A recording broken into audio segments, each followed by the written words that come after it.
right, hello. Don't mind the dustiness if you can tell. Just got off of 3 big old leaf cleanups, and I wanted to talk real quick though about a rule that I broke, and I've broken many times, but I broke it big time recently.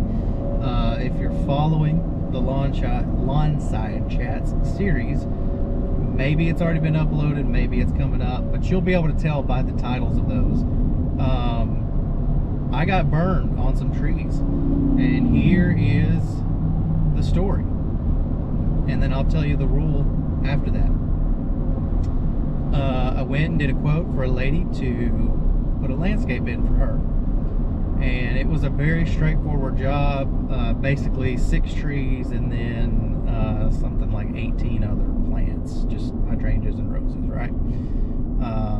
Another little hint for which lawn side chats to look for, right? And the neighbor comes out, because it's kind of on the property line, but not really.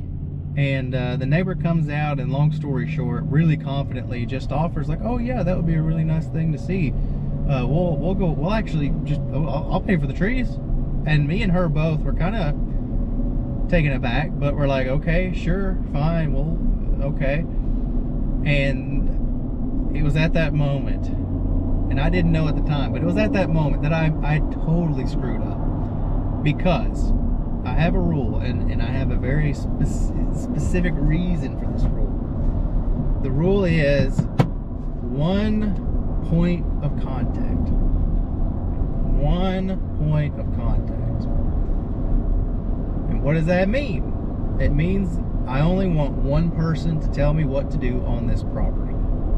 That means husband and wife. Either the husband or the wife needs to be the one to let me know what projects you want completed and how you want them completed, what plants you want, yada yada. Because if you guys aren't on the same page and I do something and the wife comes out pissy, or the husband comes out pissy because you told me to do something that you guys weren't on the same page for, like, I have to shrug my shoulders at it, because I have a rule, 1 point of contact, you know? If you guys can't talk about it, well, you gotta work your stuff out and then come to me, okay? Like, I don't know what to tell you. HOAs, I do not want to talk to the president and the vice president and the treasurer and the council member, yada yada, and every single resident in the facility, or in the HOA. I want either the president or the vice president. You only one. Okay, only one. Period. If the vice president contacts me and the president is my point of contact, I'm gonna say either you can take it up with the president or I can. You just let me know how you'd like me to handle it. I can't get anything done without her approval or his approval. Okay, because I've been screwed before doing things that, you think, oh, it's the vice president, surely that's approved, and it's not. And then you either get in a dispute over payment or just lose the job altogether.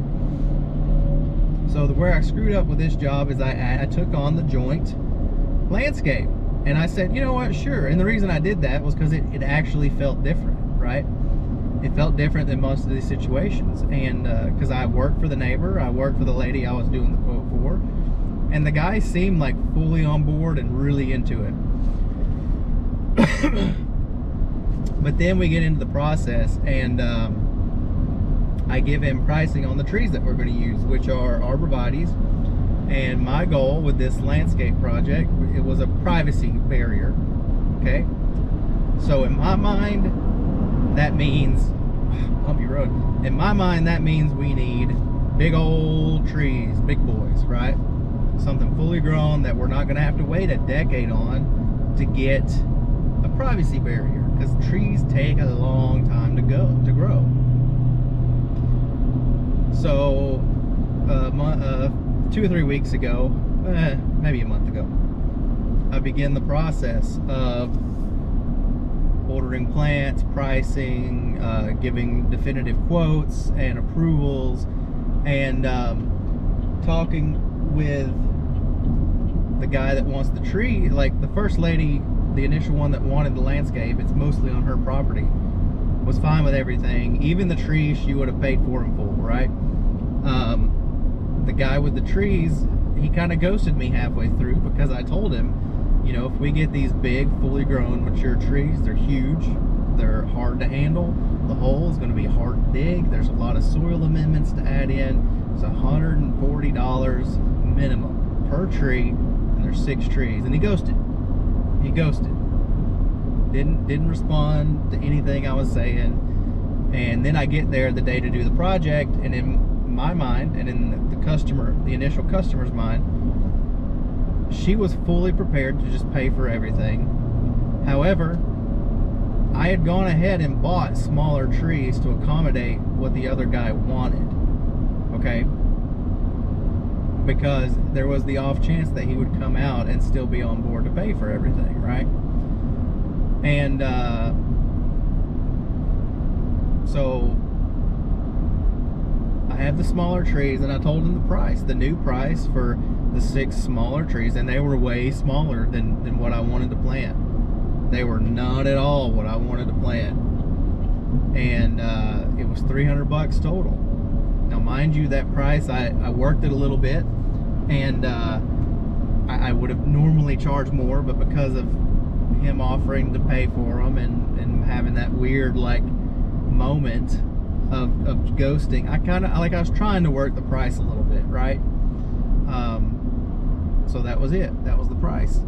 And when we're out there, I've got the plants staged, or like laid out in the spot where they're going to get planted, and I'm talking to her, and she's super happy, and she's like, yeah, absolutely, and just go ahead and bill me for everything since he ghosted. And all of a sudden he comes out, and he comes up, and he's looking at things, and he's like, oh yeah, okay.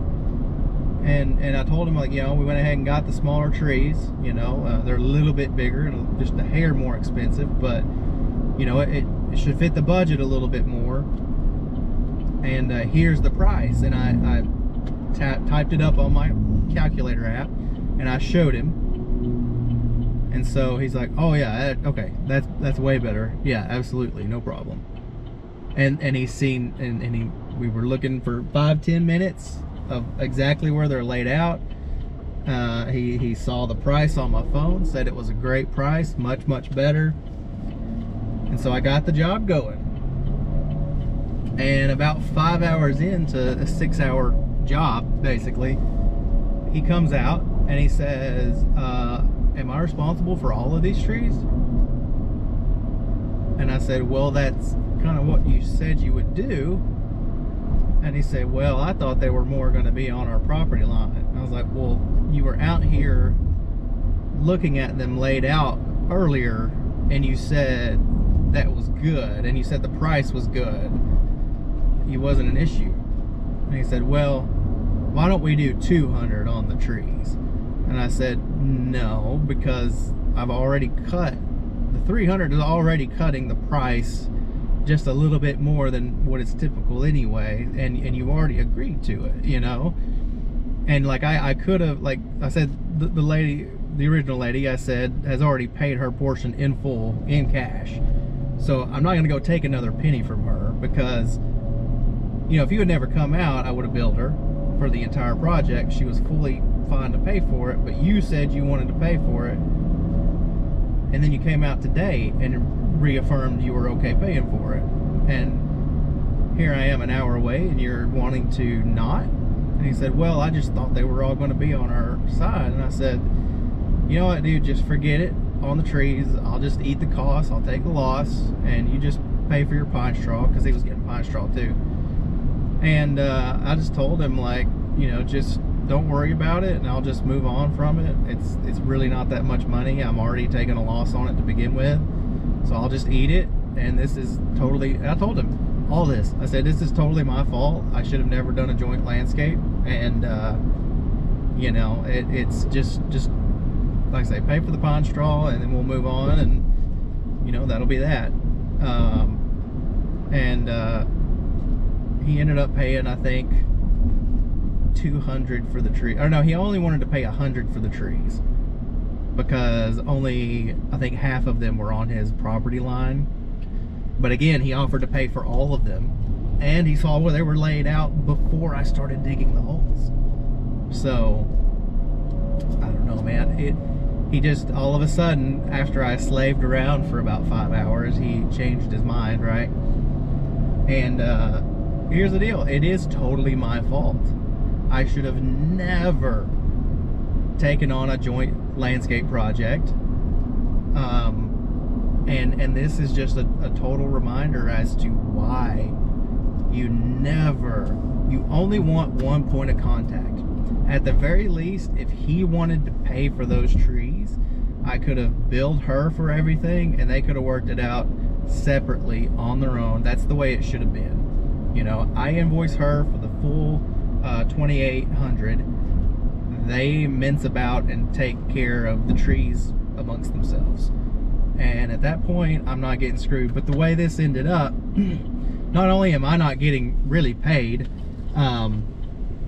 she got smaller trees, and she was fully on board with paying for the $140 a piece trees, you know. But instead, she got these dinky little $26, $28 trees that are not even half the size of what I wanted to plant. So, and the landscape itself just looks a lot less impressive as a result. You know, it's just bad, you know. And I, again, it's totally 1000% my fault, and I apologized to her, and I told her basically, as far as her plant warranty goes, all that she had is covered. Any of her flower bed work is covered for the normal warranty period. Whatever he paid for, or quote unquote didn't pay for, is not covered because he didn't pay in full. And that's just how that cookie crumbles, you know. That's the best way that I can kind of, if those plants die, like, I'm not going to be on the hook for something that was never paid for. And, you know, lesson learned, right? One point of contact, no matter what. It just makes life so much easier, right? Anywho, thank you for watching. Thank you for listening. Like, subscribe, comment, and yeah, appreciate it. See ya.